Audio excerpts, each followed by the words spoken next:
Pearl Milling Company? Like, here's what I would say. Here's what I say. You literally had to look down. You've been talking about that I know. for 5 minutes, and it's so damn immemorable. You were like, what the hell company are we talking about?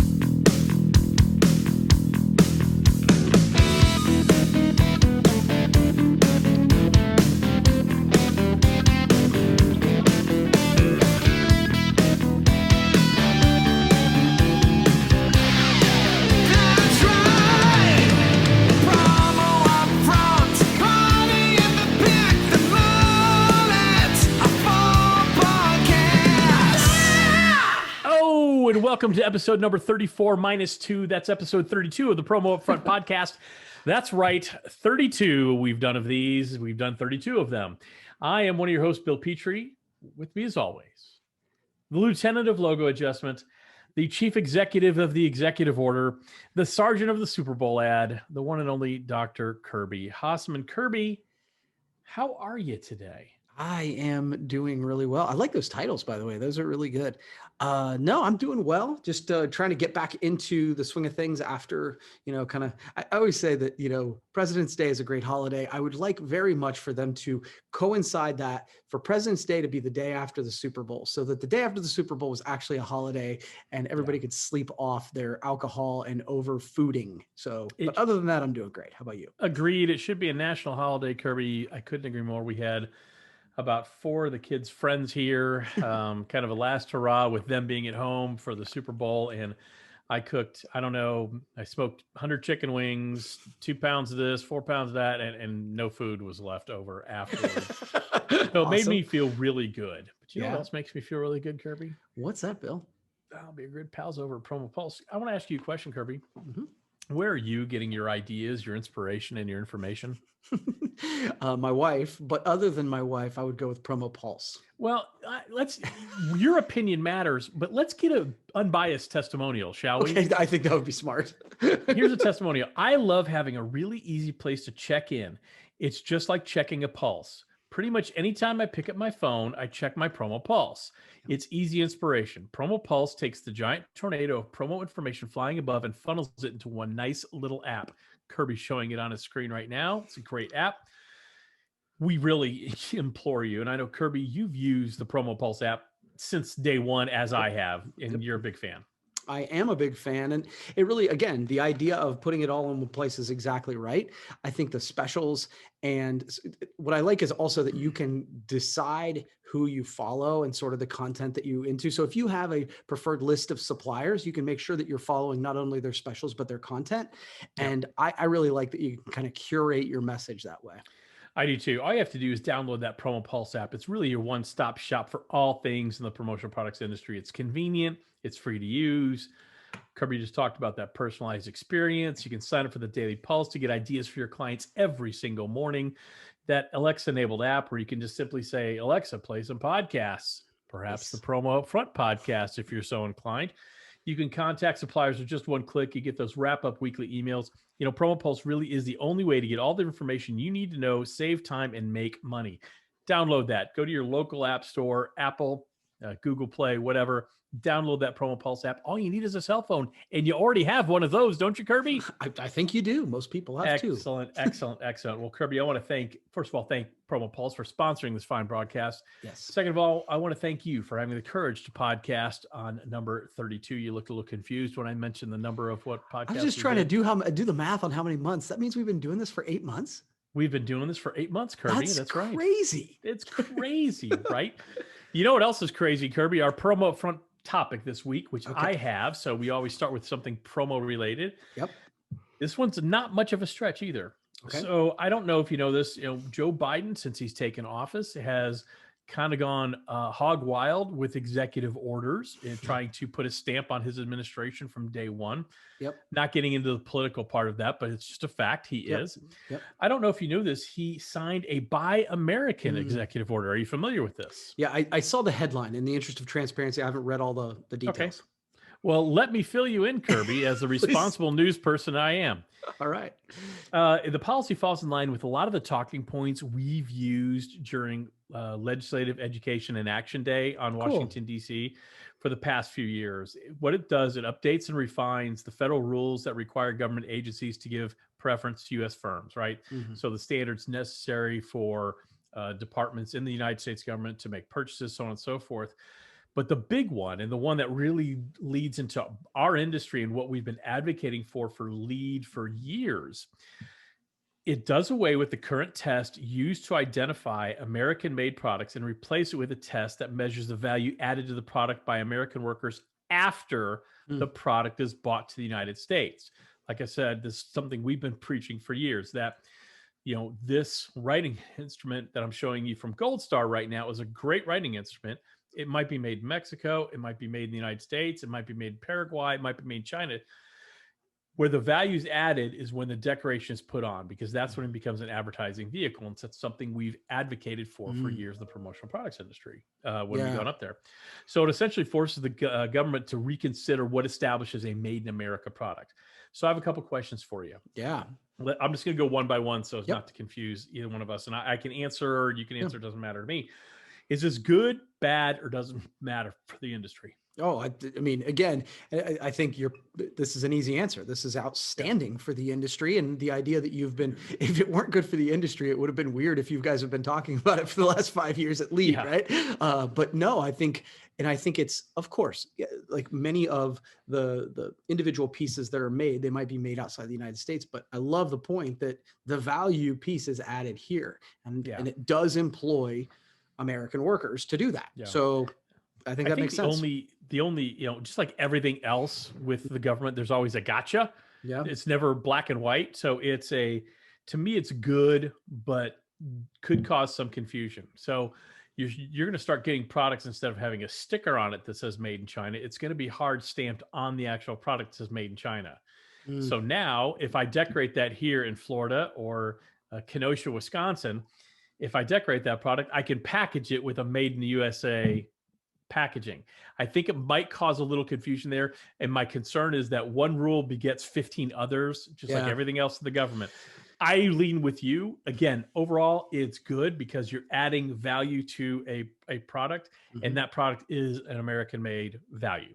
Well, and I think, again, we can eliminate, if to a degree, we would be creating the confusion to a degree, because the product wasn't made in America. It was decorated. It was embellished. It was whatever. But that's the rules they're going to have to come up with. What language can you put on there? So but if you say that, problem solved. Is it good for suppliers? Is it good for distributors? Those are the other two questions I have. I think it's really good for suppliers. That would be my initial thing. And I'm happy for them. I mean that in a good way. I think it's good for distributors if we are intelligent and honest, again, not manipulative in the process. It can be good for us, but I think it's really good for those folks who are doing. And honestly, the ones that come to mind are the ones that are doing both. Those folks that actually have a mix of truly manufactured in the United States products and then mix it with things that you're decorated. I feel like those folks then have a bit of a competitive advantage. That's what pops in. Yeah. So I think from a supplier perspective, it's bad for some. It's bad for ones that truly manufacture here in the United States. Right. They're going to lose some competitive advantage. I think it's good for suppliers and the fact that now, for the suppliers that can decorate here in that do decorate in the United States, and whether they put labels on there that says decorated in the United States, altered in the United States, enhanced, whatever word they put on it, I think it's good for them. But in where I think it's bad is actually not bad. I think it's kind of a meh for distributors, and I'll tell you why. Okay. Unless you have specific clients, there are specific clients who absolutely care and need something manufactured and decorated in the United States. And this will color that a little bit. So where do people skirt the line? But the sad truth is, and every politician loves to say, we're going to bring jobs back to the United States. We're going to bring manufacturing jobs back to the United States. The sad fact is the end user customer, most of them don't care about that. They say they do, right? But they speak with their wallets. And what they're saying is, we want the highest quality at the lowest price. And a lot of times that price, because we don't have inherently in this country anymore the manufacturing capabilities we had for decades, it is cheaper to manufacture things overseas. Sure. So I don't know if it's going to be this big boom for the distributors. I think over time it will as the rules shake out, but it's going to be interesting. Yeah, no, I think you bring up some really good points. Again, I think, I think these things come in waves and shifts, right? I remember when the big conversation 100 years ago, it was probably about a year ago when we were talking tariffs, right? And every other week. Yeah, it was a big thing. Well, right then you're like, okay, it really matters, right? Yeah. It matters to talk about things that are domestically made. I think that's going to be the case. Like, and I would say, again, we're in different regions, but like in Appalachia, there are certain clients. I deal with a lot of manufacturing clients. My client base, right? They care, right? And now, to a point, they still have a budget to work within. So, but they might say, you know what, this thing, like this cap, whatever, this beanie, you know what, I'm willing to spend more on that. But we're doing the thing at the trade show. Maybe we'll do something that isn't. So I think it depends. Yeah. I think overall it's a really good thing as long as the government does something they have a hard time doing, which is be very clear with what is made in the USA and what is decorated in the USA, because those words absolutely matter. Yeah. And we need to be clear, because the biggest concern I have is fraud. Yeah. That people are saying, oh, well, it's made in the USA because we decorated here. Well, that's not the case. Yeah. So I just hope that there's not that. That's something I can get concerned about. And I would say the government, yes, like it would be good if there was, but honestly, we are speaking to the industry to a degree. We need to self-police. Like if we are honest and not manipulative about this will be great. Agreed. But as we know, that is a slippery slope. Yep. Fair enough. All right, Kirby. So great conversation there. What topic do you have for us? I mean, it feels like I would be tone deaf if I didn't talk about the big game and the Super Bowl ads. You know, all right. Yeah, we can talk about the game too if you want, but every year after the big game, we kind of discuss just some of the ads that stood out to us. You know, we talked, I think, a little bit coming in advance of folks, you know, the idea that Pepsi was sponsoring the halftime show, but they weren't doing an ad. Budweiser was donating the money to do vaccine rollout. Mm-hmm. And I think Coke didn't have an ad either. So I thought we would be remiss if we didn't discuss really quickly some of the Super Bowl ads that were hits. So thankfully misses. I prepared. I don't know how you've categorized yours. I have the good, okay, the bad, and the shit.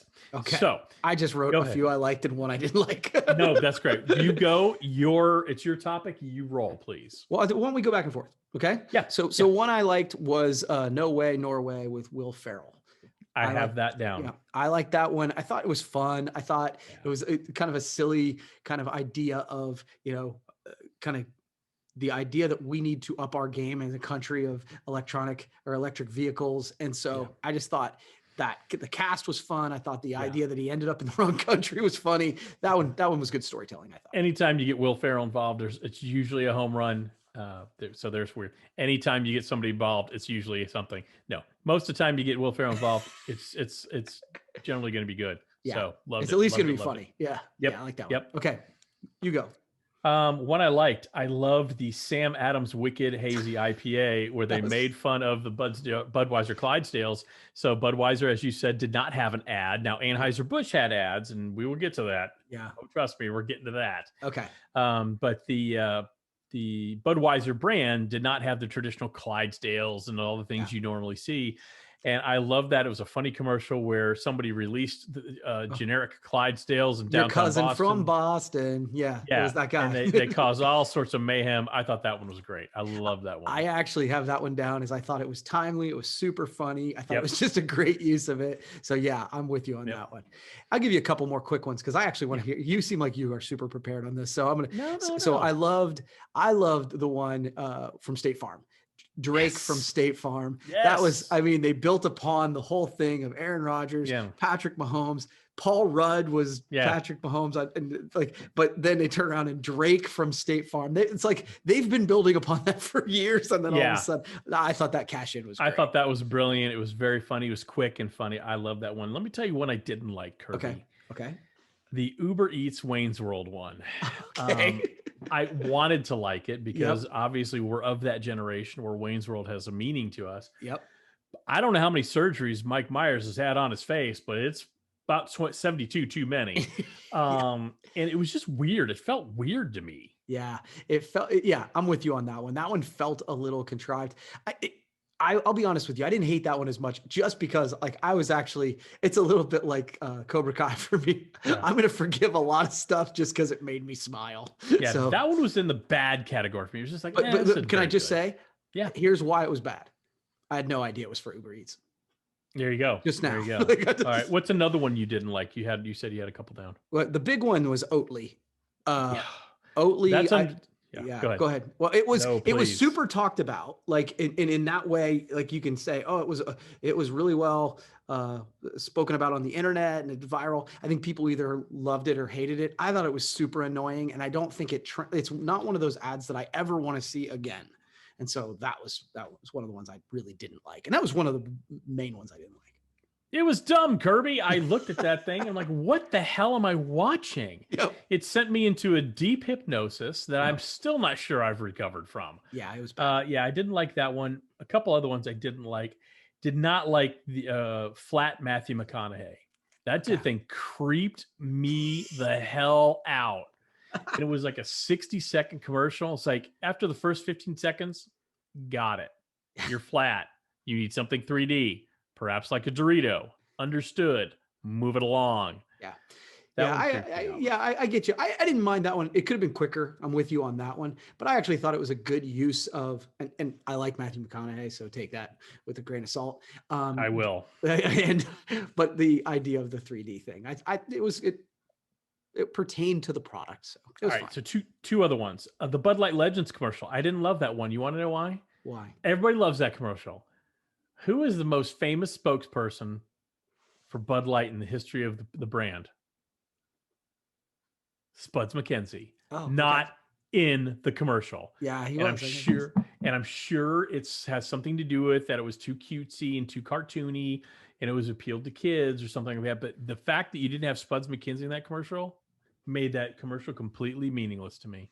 Okay. All right. That commercial is dead to you. I'm down. Dead to me. And then the last one, the Skechers one with Tony Romo, wasn't it bad enough that I had to listen to him the whole game that I needed to see a commercial of him? And I love the quarterback, Tony Romo. Yeah. But there was a commercial with him and his wife where they're talking about how comfortable Skechers were. And it was like 30 seconds long, and it was so bad. I mean, I already have to listen to Tony Romo go, "Oh, Jim, here we go." I don't want to hear him on a commercial. I don't. Yeah. Well, my thing was I've seen that commercial. Like, that's not a new commercial. I'd seen that many times before. So if you're rolling out, if you're going to spend $5.5 million, I mean, maybe do some new creative. That would be my take on that. I liked the one other one that I did like that I kind of wrote down was Dolly Parton working 5 to 9, sort of the side hustle piece. I thought that was a good ad, good message. Like it all tied together for Squarespace, which made sense to me. I thought that one was good. Yeah. And did we mention the last one I liked, the Rocket Mortgage one? I don't think so. Certain is Better, where it was Tracy Morgan sitting in a bathtub when people were looking at a house. And I forgot. And they're not sure. He goes, "Well, I'm pretty sure." And I'm sure these hornets aren't the murdering kind. Oh, that was so great. That was really funny. Yeah, I think that's one they can play off of for an entire year. I don't think they'd ever run out of material. Yep, that was good. All right. So you know what else we're never going to run out of, Kirby? What's that, Bill?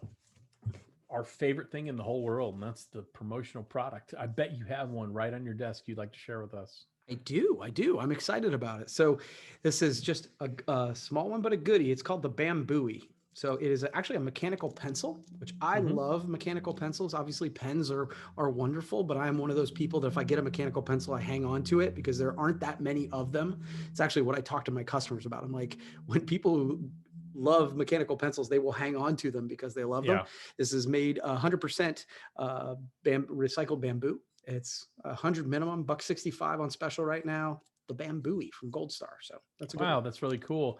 And I think it's very cool that they named it after Howard Stern's sidekick, the Baba Booey. I think that's right. Oh, I'm sorry. The Bambooey. I misunderstood. Yeah. So, and I got my logo on it, so you know I like it.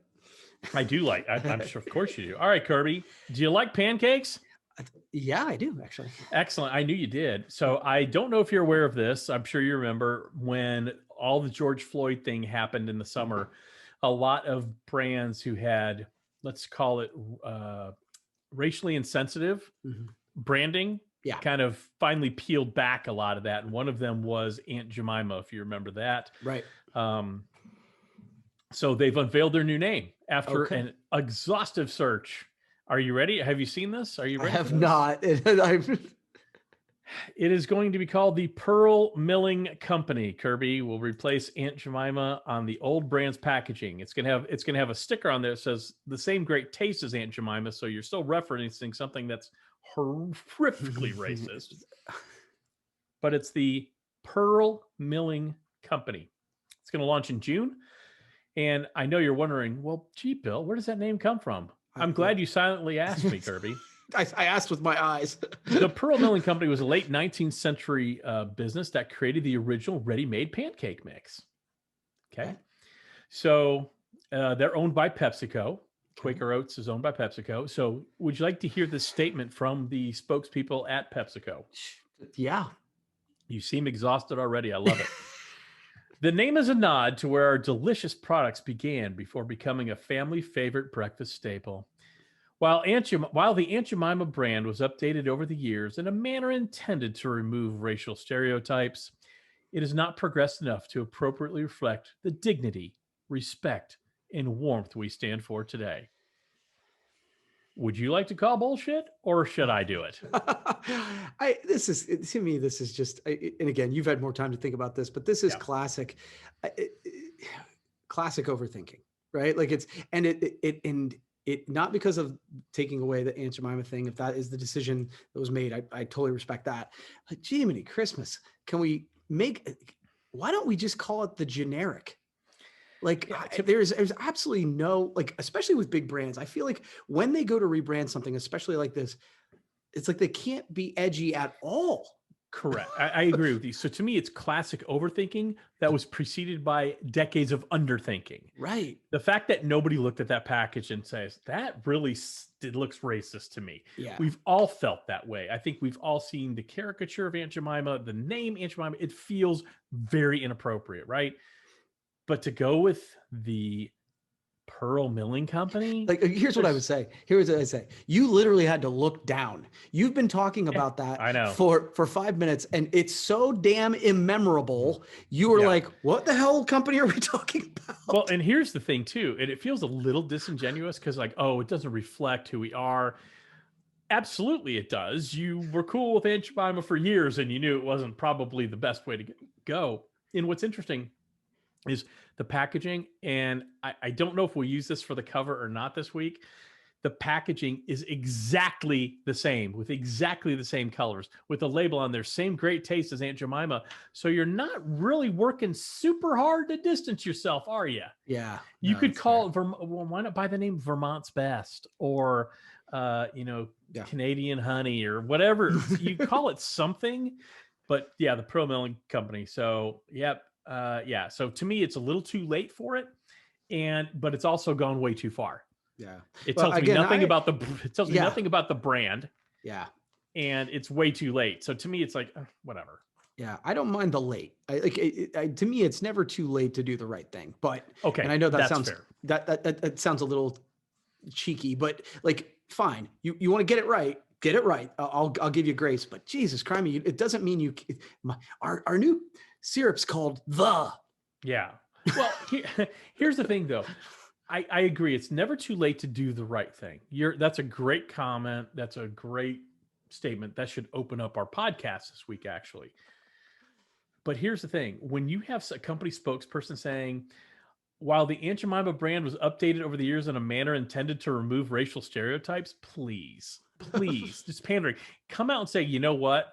We're wrong. We've been wrong for decades. Yeah. You know what it is? Take a stand. Have an actual opinion. That's exactly that. You're right. I like that. And it is funny because I think when brands do that, I think it endears you to the people that really love that.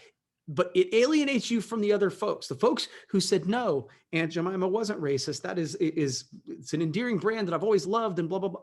You're going to alienate those folks if you do that. But pick a side. If you're gonna do it, pick a side. And so, yeah. Absolutely. Kirby, got another topic for us? Yeah, we'll do it quick. We're actually rocking and rolling here. So Okay. this is something that's literally been on my topic list to ask you for the last like 4 weeks. I'm giddy with anticipation. Yeah. So there's a headline in LinkedIn this week that says colleges in 2020 lost billions of dollars. That was kind of the headline. It talked about, lost revenue and that sort of thing. So it reminded me of this topic that both of us, you and I both are fans, we're proponents of learning, right? Yes. But I have said many times, and I think you agree with me, there's a difference between learning and education. Yes. So I'm curious, with the idea that colleges are trying to refine their footing, do you have any desire to go back and get your MBA, and what would make you want to? Absolutely not. Nothing. To me, I again, it's probably a raw subject for me, and I'll keep my comments as brief as I can, which it's fine. No, go ahead. Good luck. As my kids are deciding what colleges they want to attend, and then you look at the financial impact of what that means and what they get out of it. There's very little return on a college education these days in terms of real financial, good things financially coming out of it. So I don't see the need to ever go back for an MBA. I think there are certain disciplines where you need advanced degrees, doctoring, lawyering, engineer, not podcasting. That's for sure. Not branding. But there are certain things I think an advanced degree makes sense. I think, I'm sorry they've lost money, but they've overpriced themselves out of the market. It's on their own damn fault. I don't know when the worm turned that even state-run schools became profit-making machines for the state, but they did. And it is obscene what college education costs. It is obscene that kids are leaving college with just unbearable debt. It can't be bankrupted. Yeah. You could not pay me enough to go back to school. I do enough learning on my own, talking to people like you, reading books, listening to podcasts, things like that. I can self-educate at this point. I can also self-medicate. Yeah, no. And again, I think I know we've had this conversation off air. I think we've had this conversation on the podcast forum. I agree. It's actually, I don't know if I was early to this conversation, but because my kids are a little bit ahead of you, your kids, I should say, just in age, I remember being the anti-parent with Skylar. She wanted to be a dancer, and she's like, I want, go to school and dance. And I'm like, if you want to be this, and this, absolutely. Yeah. But she went for a year, did well. But when she came to me and was like, I think I want to just pursue professional dancing, I'm like, dude, I'll fund that. That's the learning. So I was curious to know what you thought about that. I'm the same way. Look, college is not a mandatory gun to your head, you better go type thing for us. It's what do you want to do? And if you want to go learn to be an auto mechanic, then you should do that. If you want to go be a finish carpenter, please go do that. And if you want to go dance, if whatever it is, do that. We just, I think the best education you get in college, though, is really just learning to become an adult and learning how to deal with situations that are completely unfair. If you have a crappy professor, or learning that there are real consequences to not doing your work and things like that just don't happen. So that's where the real value of college is, I think.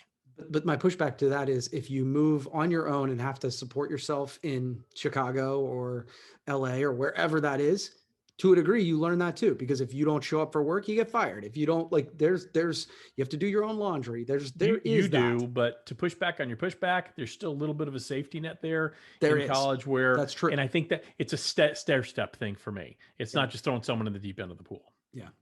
But speaking of the deep end of the pool, I believe you have a fun little game for the party in the back, which makes this the mullet of all podcasts, Kirby. I don't know what we're going to do. I don't know what game we're going to play. I don't know what questions I have to answer. But you know what? I'm fully prepared and unprepared all in the same moment. Let's do it. So here's what I would say. I think my comment about last week, and I just want to say this, you killed it with that game last week. You so over prepared. There will never be, I just want to prepare you. I want to prepare the audience. There will never be a time that I spend that much time preparing for this podcast. That was amazing. You did a great job. That was super fun. We may have jumped the shark. I don't know. We may have. We jumped the shark a long time ago. But with that, so my game is pretty simple this week, right? I love a simple game. So the game is who would win in a fight? Who would win in a fight? Are there rules to said fight? Is this a Texas cage match? Is this a MMA or boxing? What are we looking at here? Street fight? I think it's just a street fight. Okay. Street fight. Sounds good. And I would say, if you want to give me an explanation, great. Keep it quick. I got a bunch of them. Okay. Okay. I'm going to go quick. Tiger or lion? Tiger. Tiger. Okay. Tiger King or Lion King? Tiger King. It's really all right. Okay. Tom Brady or Peyton Manning? Brady. No give up. Okay. Brad Pitt or George Clooney? The audience. The audience. Okay. I think the thing about that one is it actually happened on screen. So people. Yeah. I'd go with Pitt, although I'd prefer Clooney to win. Okay. But I love it. Thor or Hulk? Oh, Hulk for days, please. Yeah. Okay. Wonder Woman or Flash? Flash. She'd never catch him. Oh, I think Wonder Woman would crush him. Never. Mark or Catherine Graham? Oh, Catherine Graham. That's not even a contest. Yeah, I was kind of with you on that one. Danny Rosen or Robert Five Ash? Five Ash. It'd be close. But Five Ash, little known fact, fight sturdy. Mandy Rudd or Paul Rudd? Oh, Mandy Rudd. Yeah? Mandy Rudd. Mandy Rudd would beat up Ant-Man. Absolutely. Okay. Absolutely. Like she'd step on him. Are you kidding me? Okay. Final one.